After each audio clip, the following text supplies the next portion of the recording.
421 3 हत्यारे तिवारी, ऐसा करो, इस गिरधारी को सीधे लॉकअप में डालो, तभी इसकी अकल ठिकाने आएगी। इंस्पेक्टर रमेश ने जानबूझकर तिवारी को यह आदेश दिया। इस तरह वह अप्रत्यक्ष रूप से गिरधारी हो पुलिस कार्यवाही से डराना चाहते थे और उसके मुंह से सच उगलवाना चाहते थे। साहब मैंने कुछ नहीं किया है, आप मेरी बात सुनो, मुझे माफ़ कर दीजिए। साहब, मैं डर गया था, इसलिए छुप गया था, मैंने कोई गलती नहीं की है, मैंने अपनी बीवी को नहीं मारा है। साहब रुको साहब, मैं सब बताता हूँ। गिरधारी ने उसी वक्त तोते की तरह बोलना शुरू कर दिया। जैसे ही तिवारी ने उसको हाथ पकड़कर बाहर की तरफ खींचना शुरू किया, इंस्पेक्टर रमेश की आंखों के इशारे से तिवारी ने गिरधारी को छोड़ दिया। उसने आगे बोलना शुरू किया, साहब मैं सच कहता हूँ, लाली को मैं कैसे मार सकता हूँ, मैं तो उसे गाँव साथ ले जाने की बहुत जिद कर रहा था, परंतु वह मेरे साथ नहीं आई साहब। मैंने उसे डांटा भी, यहाँ तक कि मारा भी, परंतु उस पर तो पैसे का रंग चढ़ा था। उसे न जाने क्यों ये गुमान हो गया था कि अग्रवाल साहब उसकी सारी बात मानेंगे। पैसे का लालच उसे ले डूबा साहब। अग्रवाल साहब ने अपनी हवस पूरी करने के लिए मेरी बीवी का इस्तेमाल किया और जब उनका जी भर गया तो उन्होंने उसे मार डाला। झूठी कहानी मत बनाओ गिरधारी, अगर तुम्हें अपनी बीवी के इस संबंध का पता था तो तुमने अपनी बीवी को रोकने की कोशिश क्यों नहीं की? क्योंकि तुम्हें भी पैसे का लालच था कि नहीं? इंस्पेक्टर रमेश जोर से चिल्लाए। हाँ सर, आप सही कहते हैं, मुझे भी पैसों का लालच था। गांव में कच्चा घर था साहब, मेरा बाप गांव में कर्ज में डूबा हुआ था, मुझे कर्जा भी चुकाना था, मकान भी पक्का बनाना था। मेरी माँ इसी गम में चली गई साहब, मेरे चाचा ताऊ सबका पक्का मकान बना हुआ था। मेरा भी मन करता था कि अपने बाप को कम से कम पक्का मकान बनाकर दे दूं, बस उसी के लिए मैं लाली को कुछ नहीं कहता था, परंतु अंदर ही अंदर मेरा खून खौलता था। गिरधारी बोलता चला गया। लेकिन जब तुम्हें पैसे मिल ही रहे थे, तुम्हारा मकसद पूरा हो रहा था, तो तुमने अपनी बीवी को मारा क्यों? इसका मतलब यह है कि जब तक तुमको पैसे की जरूरत थी, तुम अपनी बीवी को इस्तेमाल कर रहे थे और जरूरत खत्म होने पर तुम चाहते थे कि वह तुम्हारे हिसाब से रहे, अब गांव जाकर रहे, यही ना? इंस्पेक्टर रमेश ने अपने मन मुताबिक कहानी बनाकर सच्चाई जाननी चाहिए। हाँ साहब, आप सही कह रहे हैं, मैंने अपना मकसद पूरा करने के लिए अपनी पत्नी का इस्तेमाल किया। मैंने पूरा कर्जा चुकाया, गांव में पक्का घर बनाया और यही मेरा प्लान था कि जैसे ही मेरा ये काम पूरा हो जाएगा हम कर्जा देकर अपनी ज़मीन छुड़ा लेंगे और दोनों मियाँ बीवी गांव लौट जाएंगे। लेकिन इंसान जैसा सोचता है वैसा होता तो नहीं है ना साहब। इधर मैं मकान बनाने और कर्जा चुकाने में लगा था, इधर लाली को गांव से ज़्यादा शहर भाने लगा था। वह जानती थी कि गांव जाकर उसे उतना आराम नहीं मिलेगा जैसा यहाँ है। उसने मुझे कहना शुरू कर दिया कि वह गांव नहीं जाना चाहती। मैं उसे हर तरह से मना कर देख चुका था। उसने कहा तुम अकेले जाओ, मैं यहीं साहब के पास रुकना चाहती हूँ, यहाँ हर तरह की सुख सुविधा है। गांव में मेरा बाप अकेला था, उसे छोड़कर यहाँ कैसे रहता साहब? लाली को समझाने पर भी नहीं मानी तो मैंने बहुत झगड़ा किया, मारा पीटा सब कर लिया, पर लाली नहीं मानी। साहब भी अब लाली की बातों में आ गए थे। उन्होंने मुझसे खुद मना किया कि नहीं जाना चाहती तो मत ले जाओ। मैं जानता था कि वह खुदगर्ज होकर ऐसा कह रहे हैं, मगर मालिक आदमी है ना, उनके आगे मैं कुछ कह नहीं सकता था। मन मारकर अकेला ही गाँव चला गया। अपनी कहानी सुनाते सुनाते गिरधारी के आंसू बहते रहे। वह बीच बीच में अपनी बाहों से अपनी आंखें पोंछ लेता और नाक साफ कर लेता। इंस्पेक्टर रमेश को उसकी बेबसी और लाचारी पर दया भी आ रही थी। हृदय द्रवित हो उठा था। गरीबी इंसान से क्या क्या नहीं करवाती, मजबूरी में इंसान अपने ही घर की इज्जत भी दांव पर लगा देता है। यही सब सोचते हुए उन्होंने गिरधारी से पूछा, तो फिर इसी गुस्से में तुमने पत्नी को मारने की योजना बनाई है ना?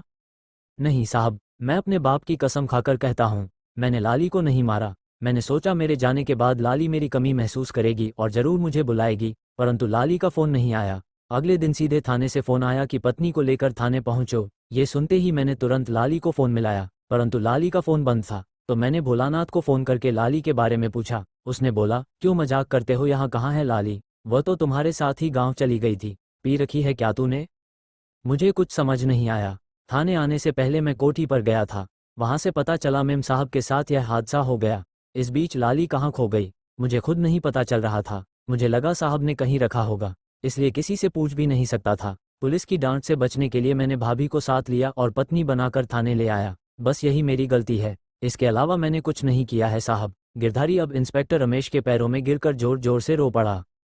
इस रोने में पत्नी को खो देने का दर्द इंस्पेक्टर रमेश और तिवारी ने भी महसूस किया। तिवारी ने उसका हाथ पकड़कर उसे खड़ा किया और डांटते हुए बोला, चल ठीक है, तेरी बात मान भी लेते हैं तो पुलिस से छुपता क्यों फिर रहा था? ये बता, जब तूने कुछ किया ही नहीं तो तुझे डरने की क्या जरूरत थी?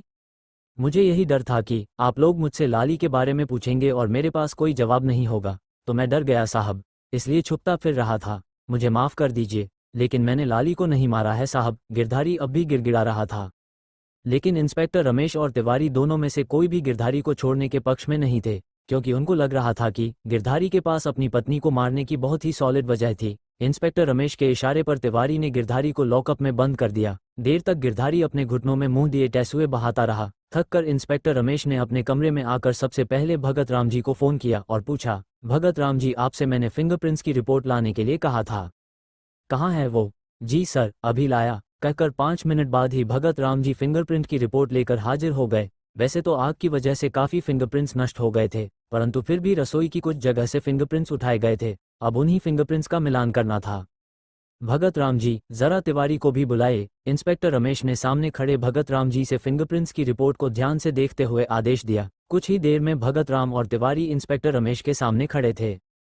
तिवारी, कल अग्रवाल भवन में जितने भी स्टाफ मेंबर्स हैं और परिवार के लोग हैं, सभी का फिंगरप्रिंट से लिया जाएगा। इसके लिए तुम परिवार को आज ही इत्तला कर दो, और हाँ, अगर उस दिन सुबह से और कोई घर में आया हो तो वह भी पूछना है, याद रखना। इंस्पेक्टर रमेश ने दोनों को हिदायत दी और रुखसत किया। थके हारे इंस्पेक्टर रमेश अब इस केस से बिल्कुल हताश हो चुके थे। हालांकि उनके शक के निशाने पर 3 सदस्य थे, परंतु तीनों ही उस वक्त घर पर नहीं थे, इसलिए इंस्पेक्टर रमेश हत्या में उनका शामिल होना सिद्ध नहीं कर पा रहे थे। हालांकि पोस्टमार्टम रिपोर्ट में पता चला था कि रसोई गैस लीक होने की वजह से यह धमाका हुआ था। रसोई गैस कम से कम 2-3 घंटे पहले से लीक हो रही होगी, तभी इतना बड़ा धमाका संभव था। 2-3 घंटे पहले तक घर में कई लोग थे, यहाँ तक कि लाली का पति गिरधारी भी घर पर था, इसलिए उस पर भी शक वाजिब था। जैसा कि मोहित अग्रवाल ने बताया, वह भी लाली से छुटकारा पाना चाहता था। यहाँ तक कि लाली के मरने पर सबसे ज्यादा संतुष्ट और सहज वही नजर आ रहा है, तो शक उस पर भी किया जा सकता है।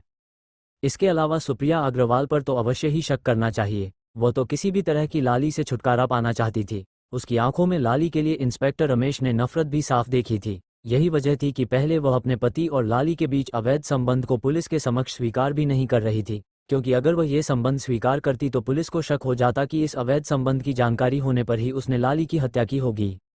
अब जो भी होगा सुबह देखा जाएगा। ये सोचकर इंस्पेक्टर रमेश ने अपनी मोटरसाइकिल की चाबी उठाई और घर की राह ली। आज फिर घर पर पत्नी माधवी और शिवी के साथ बैठकर इस केस पर माथापच्ची करना पड़ेगा। हो सकता है कोई ऐसी बात हो जिसकी तरफ अभी तक उनका दिमाग ही ना गया हो, और उनमें से किसी का दिमाग उस बात पर जरूर जाए। रास्ते भर वह यही सोचते रहे और दरवाजे पर पहुंचकर डोरबेल बजा दी।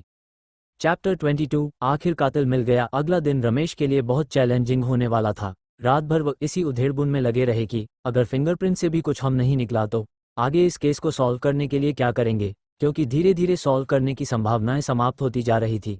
डीएसपी साहब ने उनसे जो उम्मीदें लगाई थी वह एक एक कर दिन ब दिन क्षीण पड़ती जा रही थी। चिंतामग्न उन्होंने जब घर में प्रवेश किया तो माधवी उनके चेहरे को देखते ही समझ गई कि वो बहुत टेंशन में है। लेकिन इंस्पेक्टर रमेश घर आकर ज्यादातर परिवार के बीच बहुत खुशी महसूस करते थे। उस दिन भी जैसे ही वह घर पहुंचे, जाते ही उन्होंने शिवी के बारे में पूछा। अरे आपको नहीं पता, आज उसके एग्जाम खत्म हो गए हैं भाई। आज तो वह जब से घर आए है तभी से अपने दोस्तों के साथ निकल गई, और अभी देखो क्या वक्त हो रहा है, अभी तक नहीं आई, माधवी ने बताया। अरे ऐसे कैसे, इतनी देर तक लड़की बाहर है, तुमने पूछा नहीं कब तक आएगी? 8:30 बज चुके हैं, इंस्पेक्टर रमेश ने घड़ी दिखाते हुए माधवी से कहा। अरे ऐसी बात नहीं है, मैंने अभी थोड़ी देर पहले ही फ़ोन किया था, वह रास्ते में थी, बस आती ही होगी। मैं आपके लिए चाय बनाऊं या सीधे खाना लगा दूं, क्योंकि चाय का वक्त तो निकल चुका है, माधवी ने पूछा। नहीं मधु, आज अभी भूख नहीं लग रही, लेकिन थकान इतनी है कि चाय पीने का मन कर रहा है। मैं फ्रेश होकर आता हूँ, तब तक तुम प्लीज़ मेरे लिए 1 कप चाय बना दो। खाना तो मैं शिवी के साथ ही खाऊंगा, तब तक शायद वह भी आ जाए, कहकर इंस्पेक्टर रमेश कमरे में चले गए। शिवी के आने से पहले वो फ्रेश होकर कपड़े बदल लेना चाहते थे। जब तक इंस्पेक्टर रमेश कपड़े बदलकर फ्रेश होकर बाहर निकले, तब तक उन्होंने देखा शिवी आ गई थी। वह घर भर में उछलते फिर रही थी।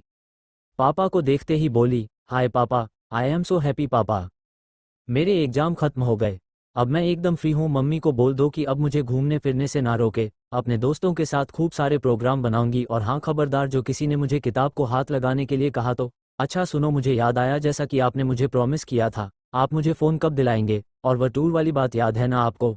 बहाना तो नहीं बनाएंगे ना कि छुट्टी नहीं मिल रही, यह जरूरी काम आ गया या वह जरूरी टूर पर जाना है। अब मैं आपकी एक भी नहीं सुनने वाली हूँ।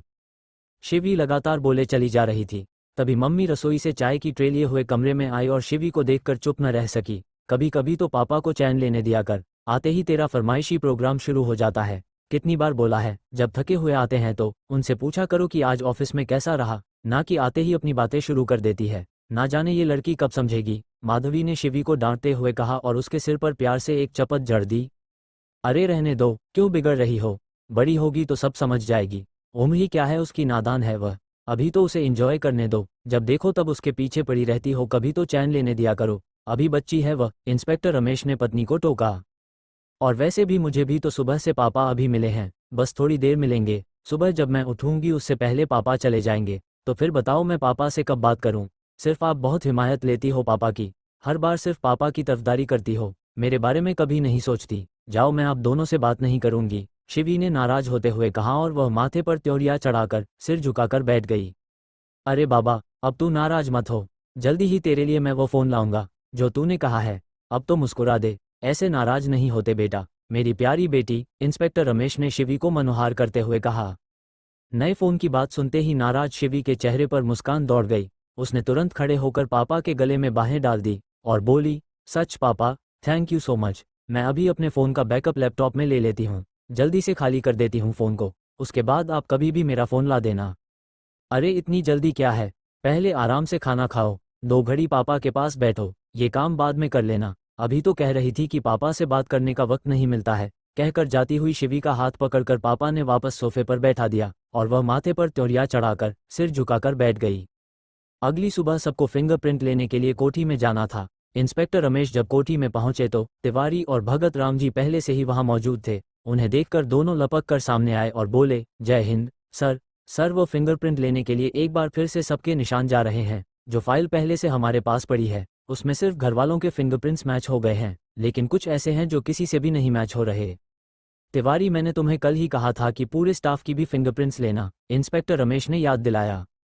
जी सर, मैंने बाकी सबको अंदर बुला लिया है, जोर तिवारी ने जानकारी दी।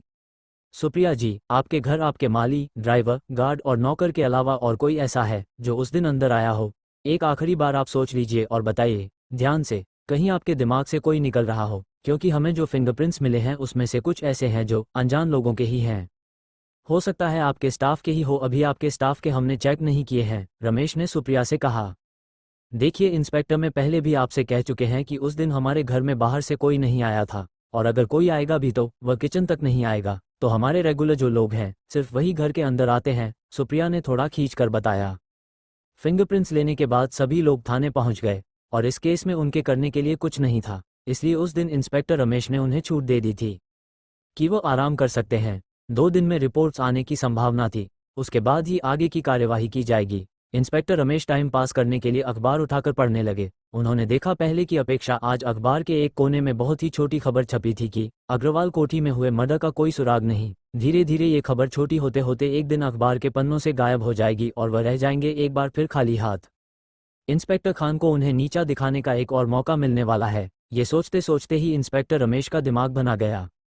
गिरधारी अभी भी लॉकअप में था, लाख कोशिशों के बावजूद उसने अपना गुनाह कबूल नहीं किया था। ज्यादा वक्त तक उसको ब्लॉक अपने रखना जायज नहीं था, इसलिए इंस्पेक्टर रमेश ने कॉल बेल बजाकर भगत राम जी को अंदर आने के लिए कहा। भगत राम जी, गिरधारी ने कुछ बताया? मैंने जैसा कहा था कि उससे थोड़ा बहला फुसलाकर बात निकलवाने की कोशिश करो, आपने की थी? इंस्पेक्टर रमेश ने भगत राम जी से पूछा। जी सर, मैंने काफ़ी कोशिश की, परंतु वह बस एक ही बात पर अड़ रहा है कि उसने नहीं किया, भगत राम ने जानकारी दी। चलिए ठीक है, उसे मेरे सामने लेकर आइए, इंस्पेक्टर ने आदेश दिया। कुछ देर बाद भगत राम जी गिरधारी के साथ हाजिर हुए। गिरधारी ने इंस्पेक्टर रमेश को देखते ही हाथ जोड़े और दयनीय सा चेहरा बनाकर खड़ा हो गया। देखो गिरधारी, हम तुम्हें एक ही शर्त पर छोड़ रहे हैं, जब भी हमें तुम्हारी जरूरत होगी और तुम्हें बुलाया जाएगा तो तुम्हें तुरंत हाजिर होना पड़ेगा, इंस्पेक्टर रमेश ने कड़कदार आवाज में डांटते हुए गिरधारी से कहा। जी सरकार, जब आप बोलेंगे हम हाजिर हो जाएंगे, आप कहें तो हर रोज एक बार आकर हाजिरी लगा जाया करेंगे सरकार, पर आप मेरी बात का यकीन कीजिए, मैंने अपनी पत्नी का खून नहीं किया है, गिरधारी ने हाथ जोड़कर आंखों में आंसू भरते हुए कहा। गिरधारी के जाने के बाद इंस्पेक्टर रमेश के पास कोई आइडिया नहीं था कि अब कैसे इस केस की तह तक पहुंचेंगे भी कि नहीं, इसलिए उस दिन वो तबीयत खराब होने का बहाना करके जल्दी घर निकल गए। उन्होंने फिंगरप्रिंट एक्सपर्ट से प्रायोरिटी बेस पर इस काम को करने का आदेश दिया था। घर पहुंचकर वो थोड़ी देर आराम करना चाहते थे। शिवी और माधव से बात करके शायद उनके दिमाग की टेंशन थोड़ी कम हो। अब उन्होंने इस केस की तरफ से आशा बिल्कुल ही छोड़ दी थी। माधवी, तुम ऐसा करो, जल्दी से बढ़िया सी चाय बनाओ और तब तक मैं समोसे और जलेबी लेकर आ रहा हूँ, इंस्पेक्टर ने थाने से निकलते हुए पत्नी को फोन करके कहा। माधवी हैरान होते हुए बोली, अरे क्या बात है, अभी तो सिर्फ 4 बजे हैं, आप इतनी जल्दी घर आ रहे हैं, कुछ खास बात है क्या? नहीं, खास तो कुछ नहीं, बस अब इस केस का तो कुछ होना है नहीं, इसलिए तबीयत खराब होने का बहाना लेकर घर आ रहा हूँ। शिवी घर पर है या कहीं बाहर गई है? इंस्पेक्टर रमेश ने धीमी सी आवाज में कहा। घर पर ही है, अपने कमरे में, आप आएंगे तो उसको भी बुला लूंगी नीचे, आप आ जाए, माधवी ने बताया। 20 मिनट के अंदर समोसे और जलेबी सहित रमेश घर पर थे। उनके घर पर आने की खुशी शिवी को सबसे ज्यादा थी। पापा के साथ वक्त बिताने का मौका उसे शायद बहुत ही कम मिलता था, इसलिए तुरंत ऊपर से नीचे आई और बोली, अच्छा हुआ पापा आप आ गए, मुझे आपसे एक जरूरी काम था, इसीलिए तो जल्दी आया हूँ। मुझे थाने में बोला गया कि यह केस तो बाद में सॉल्व होता रहेगा, पहले आपकी बेटी को जो जरूरी काम है वह कर लीजिए, इसलिए मैं घर आ गया। हंसते हुए इंस्पेक्टर रमेश ने बेटी को छेड़ा। क्या पापा, आप भी ना, मैं सीरियसली कह रही हूँ, ये काम जरूरी है और खासकर आपके लिए, शिवी नाराज होते हुए बोली। मेरे लिए? चौंक कर रमेश ने पूछा, मैंने आपसे कहा था ना कि मैं अपने फ़ोन के डाटा को ट्रांसफ़र करूंगी अपने लैपटॉप में। उसी वक्त मुझे एक चीज़ मिली, हो सकता है वह आपके काम की हो, शिवी ने बताया तो इंस्पेक्टर रमेश के कान खड़े हो गए। ऐसी कौन सी चीज़ है? उन्होंने पूछा। याद है जब मैं अग्रवाल कोठी में गई थी तो मैंने आपसे कहा था कि मैंने उस दिन रिकॉर्डिंग की थी और मैं अपना फ़ोन अंदर बुलाई थी, बाद में मुझे किसी ने ला कर दिया था, याद है? शिवी ने पापा को याद दिलाते हुए कहा। हाँ हाँ, मुझे याद है, तुमने मुझे ये बात बताई थी, इंस्पेक्टर रमेश ने अपनी याददाश्त पर जोर डालते हुए कहा। आज जब मैं डाटा ट्रांसफ़र कर रही थी तो मुझे वह रिकॉर्डिंग मिली। पहले तो मैं उसे डिलीट करना चाह रही थी, परंतु फिर उत्सुकतावश मैंने उसे सुना। उसमें पता है क्या है, मैंने उसे थोड़ा सा सुन के छोड़ दिया था, पूरा नहीं सुना था, क्योंकि मुझे लगा ये सब तो मेरे सामने ही हुआ है और उसमें कोई भी ऐसी बात नहीं थी जो आपको बताई जाए। आज पहली बार मैंने उसको पूरा सुना है। असली बात बताए बिना शिवी भूमिका बांधे जा रही थी। अरे तब से क्या पहेलियां बुझा रही है, बताना उसमें क्या है? अब की बार रमेश को झुंझलाहट हो गई। मैं आपको खुद ही सुनवा देती हूँ, कहकर शिवी ने अपना फ़ोन उठाया और रिकॉर्डिंग ऑन कर दी। तब तक माधव भी चाय लेकर आ गई थी। रिकॉर्डिंग पूरी फुल वॉल्यूम पर चल रही थी, जिसमें मोहित अग्रवाल की मम्मी की आवाज़ें ज़्यादा आ रही थी। बीच बीच में शिवी और जिया भी कोई सवाल कर लेते। आखिर दोनों के बाय बाय बोलने की आवाज़ है भाई, और उनके पैरों की आवाज़ों से पता चला कि दोनों बाहर निकल गई है। कुछ देर बाद मोहित अग्रवाल की मम्मी की आवाज़ आई, शायद वो किसी से फ़ोन पर बात कर रही थी। देखो धनराज, माना कि तुम्हारे लिए बहुत दुख की घड़ी है, लेकिन वह दुख की घड़ी तो हमारे लिए भी है। इस तरह काम छोड़कर तो नहीं बैठ सकते ना, गाड़ियों की मेंटेनेंस तो करनी पड़ेगी, कम से कम थोड़ी देर के लिए आया करो और उनकी सफाई और इंजन ऑन करके छोड़ा करो, मोहित ने कहलवाया है। फिर कुछ देर का सन्नाटा रहा, शायद दूसरी तरफ फ़ोन वाला आदमी अपनी बात कह रहा था। मानती हूँ कि तुमने अपनी बेटी को खोया है, लेकिन हमने भी तो अपनी बहू को खोया है, किसी के साथ जाया तो नहीं जा सकता ना। ये दुनिया रुकती नहीं है धनराज, काम करते रहना पड़ता है, आगे बढ़ना पड़ता है। कल आकर गाड़ियाँ देख लेना, ठीक है? और किसी चीज़ की ज़रूरत हो तो मांग लेना, मोहित अग्रवाल की मम्मी ने फ़ोन पर कहा।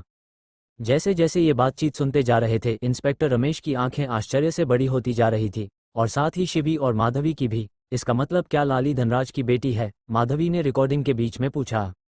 यही मुझे लग रहा है, बेचारा बुढ़ा आदमी इतने दुख में भी काम कर रहा है, इंस्पेक्टर ने दया करते हुए कहा। लेकिन पापा, ये रिकॉर्डिंग तो तब की है जब सुप्रिया अग्रवाल मिली नहीं थी, और सुप्रिया अग्रवाल की मौत हुई है, यही सोचकर सारी छानबीन चल रही थी। यहाँ तक कि जब हम आंटी के यहाँ गए थे तो उनकी सास अपनी बहू को याद करके बहुत रो रही थी। इस रिकॉर्डिंग के शुरू में कहा है ना उन्होंने कि हम अपनी बहू को बहुत प्यार करते थे, वगैरह वगैरह, शिवी ने याद दिलाया। अरे हाँ, वाकई कहा तो है, लेकिन इसका मतलब क्या सुप्रिया अग्रवाल धनराज की बेटी है? ऐसा कैसे हो सकता है भला?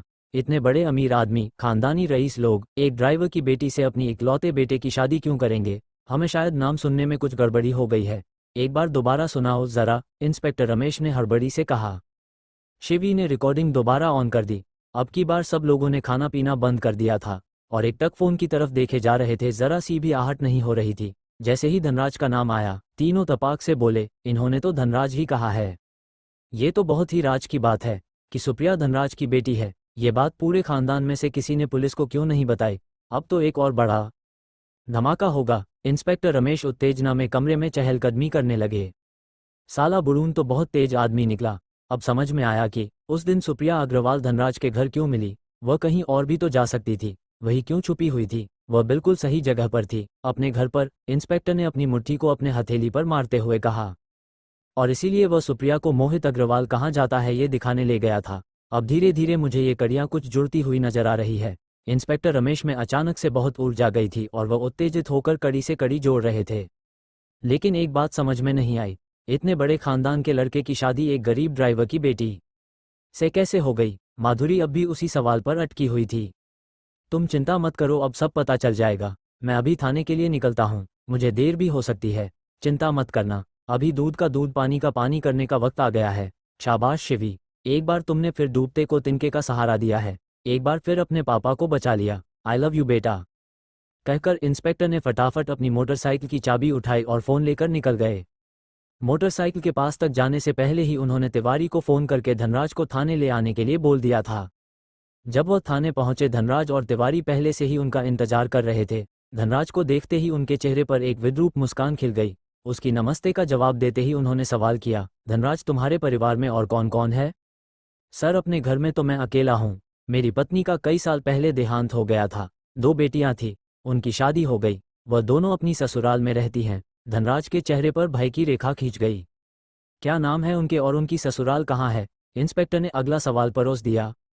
सर, बड़ी की ससुराल बीकानेर में है और उसका नाम अंजलि है, और छोटी बेटी इसी शहर में रहती है। बड़ी सुस्त आवाज में धनराज ने बताया। तुम्हारी छोटी बेटी का क्या नाम है? धनराज, इंस्पेक्टर रमेश के चेहरे पर रौब था, आवाज कठोर हो गई थी और आंखें गुस्से से भरी हुई थी। तिवारी आश्चर्य से इंस्पेक्टर को देख रहा था। वह समझ नहीं पा रहा था कि इतने अनुपयोगी सवाल करके वह क्यों धनराज और उसका समय बर्बाद कर रहे हैं। लेकिन जैसे ही उसने धर्मराज की छोटी बेटी का नाम सुना, वह भी आश्चर्य से मुंह खोल के खड़ा रह गया। सर, मेरी बेटी का नाम सुप्रिया अग्रवाल है, अंदाज में जवाब दिया। ये बात तुमने मुझे पहले क्यों नहीं बताई थी? इंस्पेक्टर जोर से चिल्लाए जा रही। अब ये भी बता दो कि तुमने लाली का खून क्यों किया है? सीधे सीधे मुद्दे पर आते हुए इंस्पेक्टर रमेश ने टेबल पर रखा हुआ डंडा जोर से टेबल पर पटका और कहा, मैं उसे मारना नहीं चाहता था साहब, मैं भगवान की कसम खाकर कहता हूं, मैं सिर्फ उसको डांट पड़वाना चाहता था, खासकर मोहित अग्रवाल से। मेरी ही आंखों के सामने मेरी बेटी का हक एक दूसरी औरत छीन रही थी और मैं हाथ पर हाथ धरे बैठा था। मालकिन होते हुए भी मेरी बेटी कुछ नहीं कर पा रही थी और नौकरानी होकर वह मालकिन बनने की चाहत रखती थी। ये देखकर मेरा खून खौल उठता था। धनराज ने बताया, इसलिए तुमने उसे मार दिया? वाह, बहुत अच्छा किया। तुमको जरा भी अंदाजा है कि तुमने कितना बड़ा गुनाह किया है? तुम किस मुसीबत में फंस गए हो? इंस्पेक्टर रमेश ने उसका कॉलर पकड़कर खींचते हुए कहा। इस मुसीबत से डर नहीं लगता साहब, अपनी बच्ची को तिल तिल कर मरते नहीं देख सकता था। मैं सिर्फ उससे बदला लेना चाहता था। सोच रहा था थोड़ा बहुत आग लग सकती है और उसको डांट पड़ जाएगी तो मुझे कलेजे में ठंडक पड़ जाएगी। मुझे नहीं पता था कि यह इतना बड़ा हादसा हो जाएगा और उसमें उसकी जान चली जाएगी, धनराज ने खुलासा किया। एक बात समझ नहीं आई धनराज, तुम एक ड्राइवर हो, तुम्हारी बेटी से इतने बड़े खानदानी रईस लोगों ने अपनी इकलौते बेटे की शादी कैसे कर दी? इंस्पेक्टर रमेश ने वही सवाल परोस दिया जो बहुत देर से उनके दिमाग को मथ रहा था। बहुत लंबी और दर्दनाक कहानी है साहब। ये शादी अपनी पसंद से नहीं हुई, ये तो मोहित अग्रवाल को करनी पड़ गई और यही कारण है कि वह मेरी बेटी से दूर दूर रहता है। पत्नी के रूप में उसने कभी भी मेरी बेटी को वह सम्मान, वह दर्जा नहीं दिया जो देना चाहिए था। कहकर धनराज कुछ पल के लिए रुका। तो किस तरह मजबूरी में ये शादी हुई? तिवारी ने प्रश्न किया। उसे भी यह राज जान लेने की उत्सुकता शायद इंस्पेक्टर रमेश से भी ज्यादा थी। उन दिनों सुप्रिया गांव से मेरे पास पहली बार आई थी। शहर देखने का बड़ा शौक था उसे, अलहड़ नादान उम्र थी। मैं उसे उसकी जिद पर कोठी पर ले जाने लगा। वो सिर्फ 18 साल की थी, दुनियादारी नहीं समझती थी, लोगों की नज़रें नहीं पहचानती थी, बस यही मात खा गई वह। मोहित अग्रवाल ने मौका पाकर मेरी बेटी के साथ बलात्कार किया, धनराज ने बताया।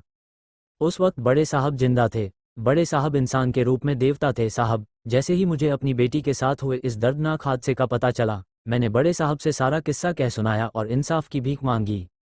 बड़े साहब ने ना मोहित की दलील सुनी और ना ही बड़ी मैम साहब की, सीधा एक फरमान सुना दिया, तुमने गलती की है, उसकी सजा तुम्हें भुगतनी पड़ेगी। मैंने सोचा था कि साहब उसको जेल भेज देंगे लेकिन बड़े साहब ने दूसरा ही फैसला सुना दिया। उन्होंने कहा, मोहित ने जो काम किया है उस हिसाब से अब उसे सुप्रिया से शादी करनी पड़ेगी। उनके इस फैसले का माँ बेटा दोनों ने बहुत विरोध किया, परंतु बड़े साहब ने किसी की नहीं चलने दी और मोहित की शादी सुप्रिया से करवा दी। ये शादी बहुत ही गोपनीय तरीके से हुई थी, सिर्फ हम ही लोग शामिल थे। किसी को ये पता नहीं चला कि सुप्रिया मेरी बेटी है, क्योंकि यह वादा मुझसे ले लिया गया था कि मैं इस राज को किसी के सामने ना खोलूं। और यही वजह थी कि मैं आपसे ये बता नहीं पाया कि सुप्रिया मेरी बेटी है। मैं बड़े साहब के साथ उस वादे से बंधा हुआ था, मैं उनके साथ किए अपने वादे को नहीं तोड़ सकता था। अपने बेटे के साथ मुझ गरीब की बेटी की शादी करवाकर उन्होंने मेरे ऊपर बहुत बड़ा एहसान किया था। वो चाहते तो मुझे और मेरी बेटी को धक्के देकर इस घर से निकाल भी सकते थे। आखिर बड़े लोग हैं, हम गरीबों की इज्जत उनकी नज़र में क्या मायने रखती है, परंतु उन्होंने ऐसा नहीं किया। उस देवता तुल्य इंसान ने मेरी बेटी को अपनी बेटी बनाकर हमारी इज्जत रख ली, वरना मैं अपनी गर्भवती बेटी को कहाँ लिए फिरता। धनराज ने रहस्य उजागर किया। उस दिन तुमने क्या किया? लाली को मारने के लिए क्या प्लान बनाया? और इतना गुस्सा तुम्हारे अंदर क्यों था कि तुमने उसकी जान ले ली? इंस्पेक्टर रमेश ने उसकी दर्दनाक कहानी सुनने के बाद अगला प्रश्न किया। मैं रोज शाम 4-5 बजे सब्जियां लेकर रसोई में रखने जाता था। उस वक्त लाली अपने कमरे पर होती थी। 5 बजे जब मैडम को चाय देना होता था तब आती थी। उस दिन उसे अपने घर जाना था, गांव जाना था, इसलिए शायद लेट आई होगी। वो तो मुझे बाद में पता चला कि अपने साथ जबरदस्ती गांव ले जाने के लिए चक्कर में मियाँ बीवी का झगड़ा हो गया था और गिरधारी ने उसकी पिटाई कर दी थी, इसलिए वो कोठी पर नहीं आई थी। मैं जब 4:30 सब्जी रखने गया तो मैंने गैस जानबूझकर खुली छोड़ दी थी। मैं चाहता था कि वह आए और उसके हाथ पैर जल जाए या चेहरा जल जाए। मैं उसे मारना नहीं चाहता था, सिर्फ सजा देना चाहता था। आखिर मैं भी एक बेटी का बाप हूँ, किसी दूसरे की बेटी की जान कैसे ले सकता था? हाँ, गुस्सा जरूर था क्योंकि उसने मेरी बेटी की शादीशुदा जिंदगी में जहर घोला था। बड़ी मुश्किल से मेरी बेटी का घर बसा था साहब। बिना माँ की लड़की को कितना कुछ सहना पड़ा था आप क्या जानो। मुझे लगा लाली का चेहरा बिगड़ जाए, वह बदसूरत हो जाए तो मोहित उसकी तरफ नज़र उठाकर भी नहीं देखेगा और उसका सारा ध्यान मेरी बेटी की तरफ रहेगा। परंतु मैं गलत था साहब। मेरी बेटी की किस्मत में शायद पति का प्यार है ही नहीं। मुझे नहीं पता था कि सिलेंडर फट जाएगा और इतना बड़ा हादसा हो जाएगा। धनराज के चेहरे पर अफसोस झलक रहा था। वो शायद खाना बनाने के वक्त आई और यह हादसा हो गया। इंस्पेक्टर रमेश ने कहा। तुम साहब को छोड़ने चले गए, उसके बाद क्या हुआ? इंस्पेक्टर ने पूछा।